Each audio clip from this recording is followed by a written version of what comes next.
Magandang gabi guys. Isang video na naman ang i-share ko sa inyo guys. Pero syempre, bago yan ay magpapasalamat muna ako sa mga subscriber at sa mga hindi naman subscriber na mga nanonood ng aking video. Nagpapasalamat din ako. Thank you so much sa panonood ninyo at pag-support ninyo sa aking mga video guys. Sa walang sawang panonood nyo at sa walang sawang pag-support nyo sa akin, thank you so much. At ayan nga, nagayat na ako dito ng ating tofu. So ito yung request ng aking anak guys. Ito yung aking lulutuin, ang tofu with cream.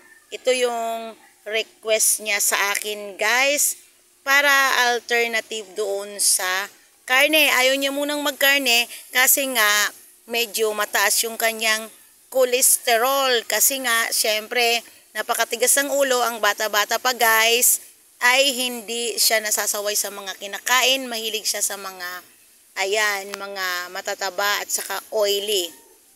So, ayan nga, ang nangyayari ay nagda-diet muna siya at sabi ng doktor ay kailangan niyang mag-exercise at saka yung proper diet. Pero hindi ko alam kung proper diet nga ito dahil may cream ito. So, ibig sabihin, mamantika na naman pero hindi karne. Pero ayan, syempre, naghiwa na tayo dito ng sili at saka nakapaghiwa na ako dito ng bell pepper at saka yan, sibuyas, ginayat-gayat ko na yan para mas mabango ang ating lulutuin guys. So ayan nga po ay first time kong magluluto nitong tofu with cream. Pero madalas talaga magluto ako ng tokwa. So ayan po yung aking apo dahil hindi niya nga maabot yung ating lababo.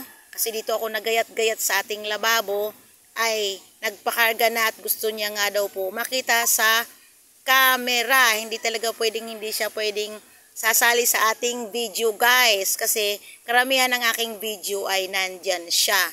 So ayan guys, at itutuloy na natin yung ating paggagayat ng ating mga panglahok.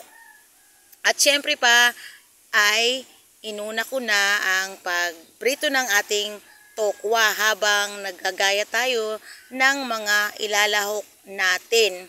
Dahil nga yung aking anak may pasok na alas 8, so gumagayak siya ng mga alas 6. So ayan guys, mag-umpisa na tayo magluto. Sabi niya sa akin, yan yung kanyang ulam sa hapunan at babaunin na rin niya. Kasi syempre siguro pag hating gabi, nagugutom siya, ay kumakain siya. Yan ang diet daw ko, no. So ayan, nag-isa na tayo ng sibuyas bawang at nag-add na tayo dito ng ating Nestle cream guys. At inad na rin natin dito yung ating bell pepper at ang ating sili. Tayo yung nagkakandabulol-budol na dito. At syempre, mag-add na tayo ng pangpalasa. Ito yung ating oyster sauce at saka yung ating asin. So ayan guys, naglagay na tayo dito ng mga ilalahok lahat-lahat para matapos na yung ating pagluluto dahil malilate yung ating anak guys. So ayan, nag-add tayo dito ng daon ng sibuyas at lutong-luto na yan guys. Thank you for watching at follow pa more and subscribe. Thank you for watching guys. Bye! See you my next.